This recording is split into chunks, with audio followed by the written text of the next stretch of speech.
1 hour later.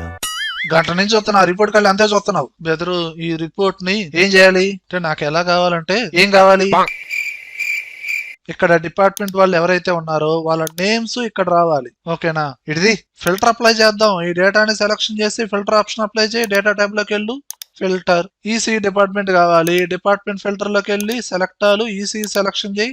ఇక్కడ వాళ్ళ names ని కాపీ చేయి, కంట్రోల్ సి, అండ్ ఫిల్టర్ ని అన్సెలక్షన్ చేయి. ఇక్కడ ఈసీ డిపార్ట్మెంట్ కింద పేస్ట్ చేయి.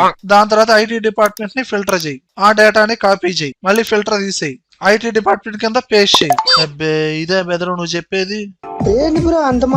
పోనీ ఇచ్చుడు. ఇప్పుడు డైరెక్ట్ గా ఈసీ డిపార్ట్మెంట్ కింద ఫిల్టర్ ఫార్ములా అప్లై చేయి. Equal to filter open braces. ఇప్పుడు ఈ నేమ్స్ రేంజ్ మొత్తాన్ని సెలక్షన్ చేయి. ఆ రేంజ్ ని ఫ్రీజ్ చేయి. షార్ట్ కట్ వచ్చి F4 కామా డిపార్ట్మెంట్ రేంజ్ మొత్తాన్ని సెలక్షన్ చేయి. హెడ్డింగ్స్ కాకుండా ఓన్లీ డేటాని మాత్రమే సెలక్షన్ చేయి. ఫ్రీజ్ చేయి. Short cut F4 equal to ఇక్కడ రావాల్సింది ఈసీ డిపార్ట్మెంట్ కాబట్టి ఆ సెల్ ని రెఫరెన్స్ గా తీసుకో. ఎంటర్ ప్రెస్ చేయి. ఆటోమేటిక్ గా ఈసీ డిపార్ట్మెంట్ నేమ్స్ మొత్తం వచ్చేస్తాయి. అంటే ఈ ఫార్ములాని ఫిల్ హ్యాండిల్ తో హారిజాంటల్ గా డ్రాగ్ చేయి. ఈచ్ డిపార్ట్మెంట్ కి సంబంధించిన నేమ్స్ లిస్ట్ మొత్తం ఆటోమేటిక్ వచ్చేస్తుంది. అబ్బే ఎట్టా కాదు బెదరు.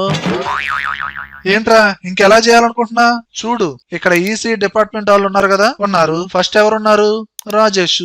వాళ్ళని కాపీ చేయి, ఆ హెడ్డింగ్ కింద పేస్ట్ చేయి. నెక్స్ట్ ఎవరున్నారు, ఇతను ఉన్నాడు. ఎవరు అతను, చప్పట్లు. కోయారే కోయారే కోయ్ కోయ్ కోయా బామారే సందమామా.